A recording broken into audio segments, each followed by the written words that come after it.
Hello students. तो आज की क्लास में हम स्टार्ट कर रहे हैं पॉलिनोमियल्स का पार्ट 7। तो बेसिकली मैं सबसे पहले स्टार्ट ये करना चाहूंगा कि मैं आपको कॉन्सेप्ट पहले क्लियर करवाना चाहूंगा कि अभी तक के प्रीवियस पार्ट में हमने क्या क्या चीजें डिटेल में और किस तरीके से हमने उसमें पढ़ी हुई है। तो इस चैप्टर का जो पार्ट 1 था उसमें मैंने पॉलिनोमियल्स को पूरे डिटेल में डिस्क्राइब किया है कि पॉलिनोमियल एग्जैक्ट होता क्या है। फिर दूसरे पार्ट में फिर दूसरे पार्ट में मैंने ये एक्सप्लेन किया है कि किसी भी दो पॉलिनोमियल्स को आपस में कैसे प्लस करते हैं। फिर मैंने बताया कि किसी भी दो पॉलिनोमियल्स को आपस में किस प्रकार से सब्सट्रैक्ट करते हैं। फिर मैंने बताया कि किसी भी दो पॉलिनोमियल्स को आपस में किस प्रकार से मल्टीप्लाई करते हैं।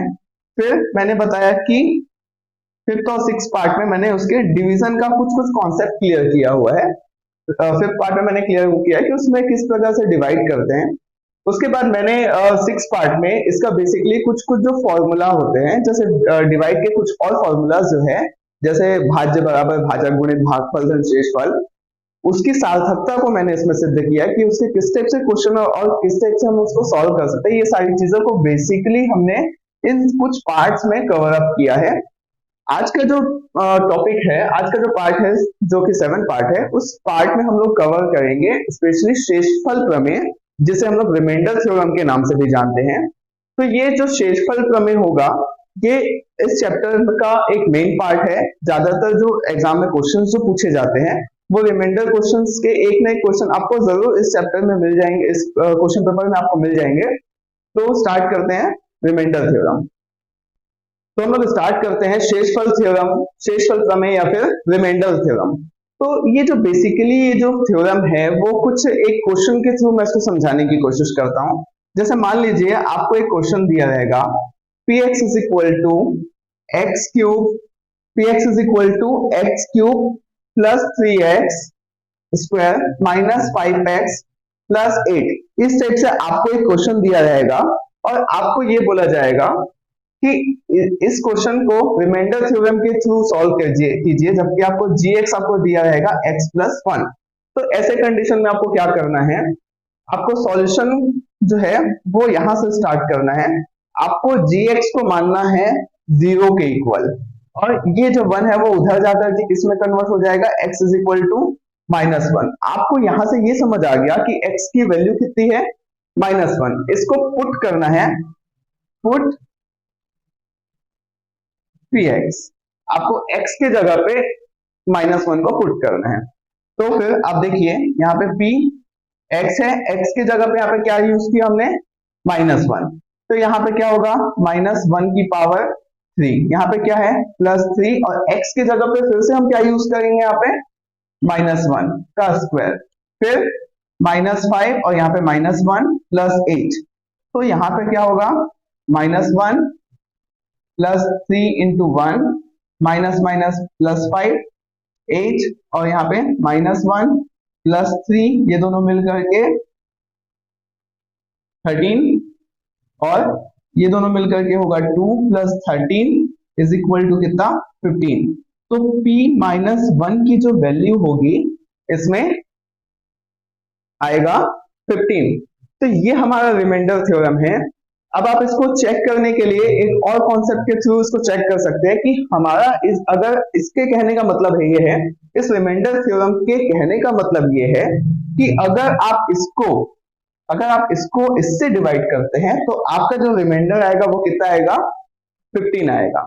ठीक है, अब इसको बेसिकली अब हम कुछ फॉर्मूला लगा करके, जैसे इसके पहले हम लोग जो डिवाइड किए थे उस डिवाइड वाले मेथड से इसको सॉल्व करके एक बार चेक करते हैं कि एग्जैक्ट इसका जो सॉल्यूशन है वो 15 आ रहा है कि नहीं आ रहा है। तो आप देख सकते हैं, आपको याद रखना है यहाँ पे आपका रिमाइंडर जो बचा हुआ है वो कितना बचा हुआ है, 15। चेक करते हैं,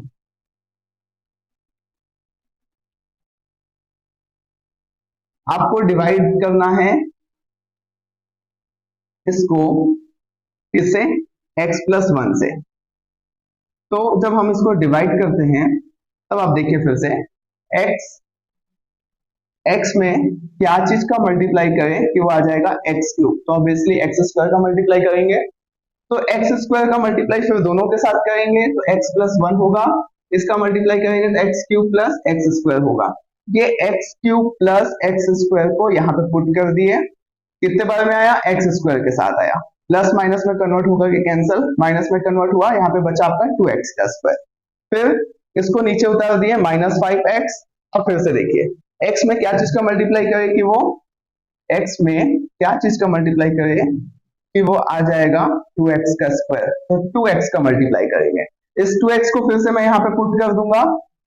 उसके बाद आप चेक करेंगे ये 2x का दोनों के साथ फिर से मल्टीप्लाई करेंगे, तो 2x का मल्टीप्लाई करेंगे हम x प्लस 1 के साथ, ये हो जाएगा 2x का स्क्वायर प्लस 2x। इसको फिर से हम यहाँ पे पुट कर देंगे, 2x का square plus 2x plus minus ये खत्म, प्लस माइनस ये हो गया 7x। फिर हम इसको उठाएंगे, यहाँ पे ये आ गया प्लस 8।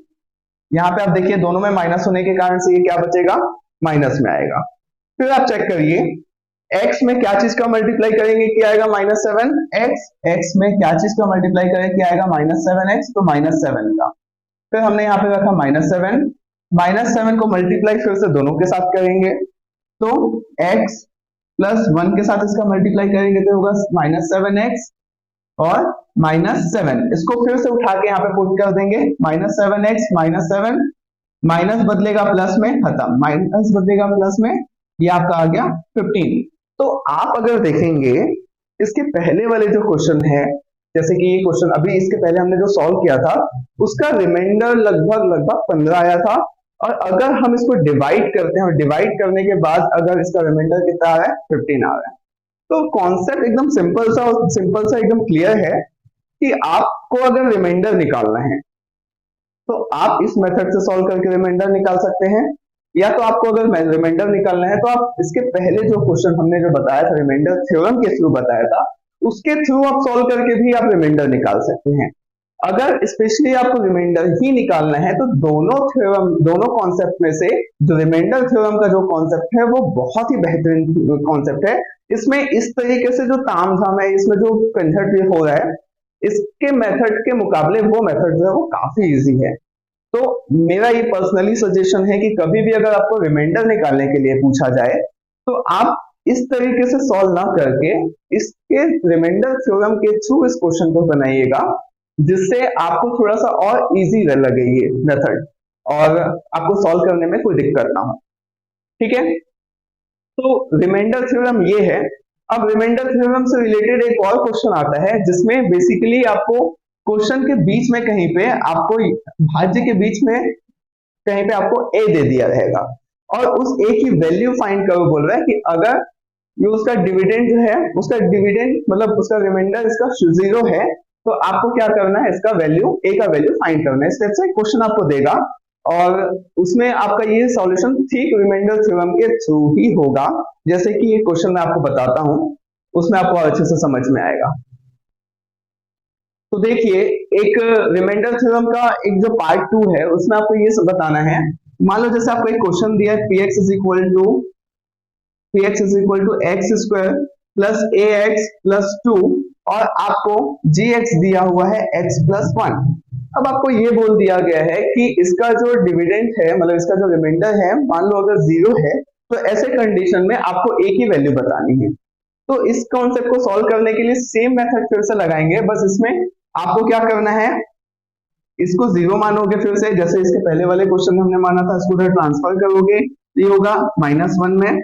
फिर आप px को मानोगे x square plus ax plus 2, इसको भी आप मानोगे 0, क्योंकि इसमें बोल दिया गया है कि इसका जो डिविडेंड है वो ऑलरेडी इसका जो रिमाइंडर है वो ऑलरेडी 0 है। तो ऐसे कॉन्सेप्ट में x इज इक्वल टू -1, यहां से वैल्यू इसमें पुट करते हैं, ये हो गया p -1 का square plus a -1 plus 2 is equal to 0, ये आपका हुआ 1, ये आपका हुआ -a, ये आपका हुआ 2 इज इक्वल टू 0। तो 3 minus a is equal to 0, तो 3 इज इक्वल टू a या फिर a इज इक्वल टू 3। तो इस रिमाइंडर थ्योरम के थ्रू हम इसमें जो अदर नंबर है जैसे a, उसकी वैल्यू हम इसमें इस तरीके से फाइंड कर सकते हैं। तो ये जो एक्सरसाइज होगा इसका लगभग वो शायद सेकंड एक्सरसाइज होगा। तो सेकंड एक्सरसाइज में आपको रिमाइंडर थ्योरम से रिलेटेड 2 चीजें दी गई है। एक नॉर्मल तरीके से उसमें आपको रिमाइंडर निकालना है, जिसमें रिमाइंडर थ्योरम के थ्रू निकलेगा, और इसी में एक ही वैल्यू निकालनी है रिमाइंडर थ्योरम के थ्रू। बस ये दो ही चीजें एक्सरसाइज 2 में होगा, मे बी आप एक बार चेक कर लीजिएगा, इस चैप्टर के एक्सरसाइज 2 में होगा ये क्वेश्चन।